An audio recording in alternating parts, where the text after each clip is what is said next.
नमस्कार। The pillar के लिए मैं राजवीर सिंह सोलंकी। हनुमान बेनीवाल कुछ बोल लें और सुर्खियां ना बने, ये हो ही नहीं सकता। हर अंदाज निराला है बंदे का। अगर वो एंट्री करते हैं वो निराली होती है।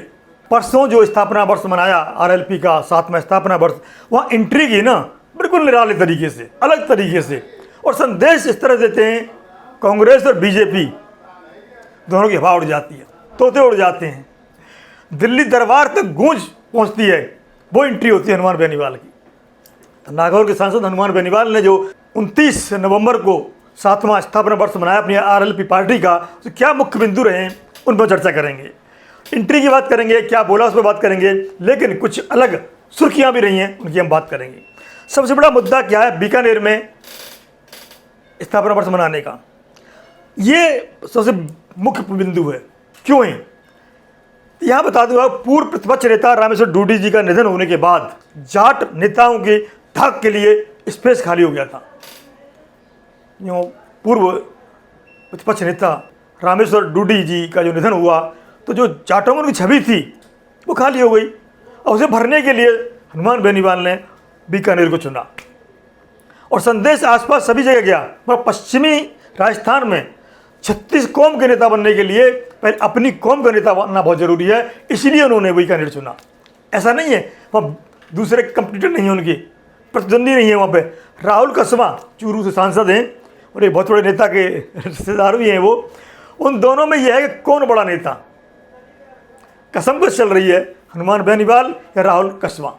पश्चिमी राजस्थान में ये बहुत बड़ी प्रतिद्वंदिता है बड़ा जाट नेता बनने का। और क्या बिंदु है ऐसे हनुमान बेनीवाल के जिन्होंने उस सभा में बात रखी। वो कहते हैं कि भजनलाल जो मुख्यमंत्री हैं राजस्थान के 20-20 समोसे खाते हैं, इसलिए उनसे अग्नि देवता नाराज हो गए, इसलिए इतनी घटनाएं दुर्घटनाएं हो रही हैं। अंदाज ऐसा है, देखिए आप, कहाँ समोसा, कहाँ अग्नि देवता, और कहाँ जो आग की बस में आग लगी और इस तरह की घटनाएं हो रही हैं, वो कहाँ से कहाँ जोड़ा उन्होंने।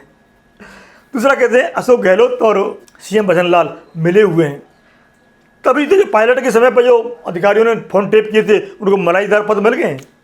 चुपते नहीं हैं, बोलते ठोक के हैं, सटीक बोलते हैं। वो कहते हैं बीजेपी कांग्रेस आती है जाती है, लेकिन अब ऐसा नहीं चलेगा। अब की बार आरएलपी सरकार, लाखों की संख्या में तालियां बजती हैं। कांग्रेस इधर, बीजेपी इधर, इस बार आरएलपी, और तालियों की गुंजाहट होती है। और उनका कहना है हनुमान बेनीवाल का कि मैं कोई लड़ाई सेमीफाइनल नहीं छोड़ता, कोई लड़ाई फाइनल अंजाम तक पहुंचा के रहता हूं, और जो भी आंदोलन किए सिरे तक चढ़ाई की है, तो अंतिम छोर तक पहुंचाया है हर आंदोलन को। अग्निवीर जो आंदोलन है उनका, वो कहे 75% वो हमारा कामयाबी मिल चुकी है, अधिकार मिल चुका है, और एक बार दिल्ली कूच करेंगे हम, मतलब राजस्थान से दिल्ली कूच करेंगे, फिर सभी की नौकरी मिलना पक्का हो जाएगा, और इस पर भी हम पूर्ण तरह से कामयाबी हासिल कर लेंगे। और दिल्ली कूच कब होगा, टारगेट क्या है 2028, उससे पहले दिल्ली कूच करना पड़ेगा। और दिल्ली सब मित्रवत हैं इनके, दिल्ली कूच कोई बड़ी बात नहीं है इनके लिए, लेकिन जनता को और सुविधाएं मिलती हैं, जनता के काम होते हैं दिल्ली कूच से, अग्निवीरों के काम होते हैं, युवाओं के काम होते हैं, युवाओं को नौकरी मिलती है, तो दिल्ली कूच करना चाहिए, जरूर करना चाहिए। वो कहते हैं हनुमान बेनीवाल कि हमने कोई जाति आधारित आंदोलन नहीं किए, सूरज माली हो, गुड्डी मेघवाल हो, या बिश्नोई, डॉक्टर बिश्नोई का आंदोलन हो, सब आंदोलन हमने अंजाम तक पहुंचाएं।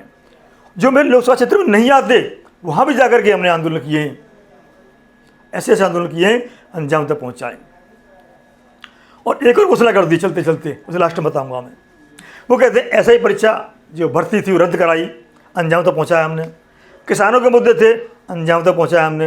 आरक्षण का मुद्दा था, अंजाम तक पहुँचाया हमने। जोजरी निधि का मुद्दा था, अंजाम तक पहुँचाया हमने। मुआवजे का मामला था, अंजाम तक पहुँचाया हमने। और ये कानून व्यवस्था है, ये तो तभी सुधरेगी जब आरएलपी की सरकार आएगी। और वो कब आएगी, जब आप लोग आरएलपी को वोट देंगे। तो ये हनुमान बेनीवाल की इस तरह की बातें रही हैं। और वो कहते हैं बहुत सारे नेता उनके पार्टी ज्वाइन की है, और विशेष तौर पर युवाओं को इस बार उन्होंने अपने साथ जोड़ा है। कहते हैं जिस ओर जवानी चलती है उस ओर जमाना चलता है। अभी नेपाल हो, बांग्लादेश हो, श्रीलंका हो, जैन जी या कहीं युवाओं ने सत्ता बदली है ना, जो धूम मचाई है ना, आसपास के सभी देशों में। अगर युवाओं का जोश चलेगा, उसकी पहचाना, उधर ही सरकार बनेगी। वही हनुमान बेनीवाल ने किया है। मैं दिखाता हूँ, थोड़ी सी झलक दिखाता हूँ आपको मैं। डालने का प्रयास किया। जब केरली के अंदर दीपाराम जी बैठे केरली वाले सरपंच साहब, जब केरली में हमारी 3 बच्चे होद में गिर गई थी, मैं 3-4 दिन तक बीकानेर के अंदर आंदोलन कर रहा था। सरकार के साथ वार्ता हुई।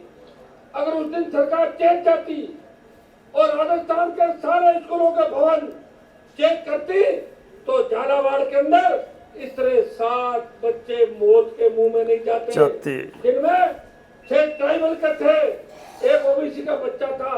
सर्वमान्य सरकार को पूर्व मुख्यमंत्री वसुंधरा वहां से आती है, और वो कोटा का इलाका जहां से हमारे एसएलसी में लोकसभा के, और सबसे ज्यादा कोटा अंचल ने बीजेपी को सपोर्ट किया।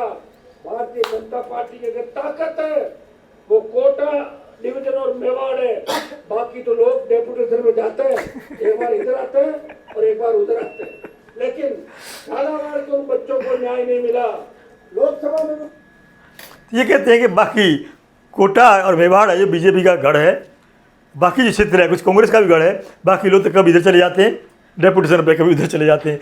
इस बार मत जाना, इस बार आरएलपी के साथ आना है। तो जब भी हनुमान बेनीवाल इस तरह की बात करते हैं, जनता तालियों से गड़गड़ाहट कर देती है। मानती है जनता कि उनकी बात में दम है, और जो कहते हैं वो करके भी दिखाते हैं। ऐसा नहीं है करके नहीं दिखाते हो। सुनिए कुछ। उस बात को उठाया तो कांग्रेस के 8 सांसदों ने बात नहीं उठाई। हनुमान बेनीवाल ने देखिए आप के सांसदों, नगीना के सांसद को साथ लेके बेल में घुसा, नारेबाजी की, लोकसभा को स्थगित कराया और मोदी को संदेश। ये चंद्रशेखर आज़ाद या रावण के बारे में कह रहे हैं कि नगीना के सांसद को साथ लेकर के मैंने पार्लियामेंट में क्या क्या किया। ध्यान से सुनिए आप। किया उन बच्चों के परिवारों को न्याय मिलना चाहिए। भाइयों, अगर आप अपने अधिकारों के लिए नहीं लड़ोगे, कौन लड़ेगा बताओ मुझे। ये कहते हैं कि पार्लियामेंट में बैठना अलग बात है, किंतु वो मुद्दे उठाना जो जनता के मुद्दे हैं वो मैं उठाता हूँ, और कौन उठाता बताइए। अकेला, साथ में रावण को भी लिया, तख्ती लेके खड़ा होना पार्लियामेंट में, और प्रधानमंत्री मोदी तक संदेश भेजना किसने किया? मैंने किया। और बच्चों को न्याय दिलाने के लिए संघर्ष किसने किया? संसद से सड़क से लेकर संसद तक हनुमान बेनीवाल कहते हैं मैंने किया। इस तरह की उनकी क्वालिटी रही है। राजनीति का एक अलग अंदाज है उनका, थोड़ा गुस्सैला स्वभाव है, और जनता इसको स्वीकार करती जा रही धीरे धीरे। बीच में उन्हें अटपटा लगता था कि भाई तुम इतना गुस्सा क्यों करते हो। कई बार पूछा भी गया है, उन्होंने कहा कि वो जाति क्या जिसमें गुस्सा ना हो, इसमें क्रोध ना हो, और थोड़ा प्राउड ना हो, काय का जाट है फिर वो। तो वो चीज़ बार बार कहते हैं इस बात को, और वो कहते हैं ये नहीं होगा, किंतु वो करना कहाँ है, प्रयोग कहाँ करना है, उसका यूज कहाँ करना है वो मैं बताऊँगा। यानी वो वोट में यूज करना है, बटन दबाने में यूज करना है, आरएलपी सरकार बनाने में यूज करना है। तो हनुमान बेनीवाल की ये 7वीं वर्षगांठ जो पार्टी की मनाई गई है, और उन्होंने 7 प्रण लिए हैं, और 7 संघर्ष की चुनौती दी है उन्होंने, कि 7 नियम तय किए उन्होंने। इनके आधार पर हम आगे पार्टी चलाएंगे और 2028 में राजस्थान में सरकार बनाएंगे। आपको कमेंट करके मैं बताना है कि हनुमान बेनीवाल ने जो कहा है सच में कितने खरे उतरते हैं।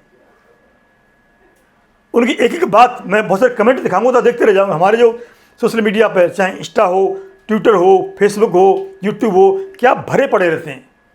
लाखों में कमेंट आते हैं, और इतने लंबे लंबे कमेंट आते हैं। कभी अगली वीडियो बनाएंगे तो इसके बाद में तो दिखाएंगे कमेंट, आपको नाम लेके दिखा देंगे कौन क्या कमेंट करता है। तो हनुमान बेनीवाल की खासियत है, हनुमान बेनीवाल अहंकार नहीं है, ये घमंड नहीं है, प्राउड है, स्वाभिमान है, राजनीति करने का तरीका है। तो ये तरीका आपको कैसा लगता है हमें कमेंट करके जरूर बताएं।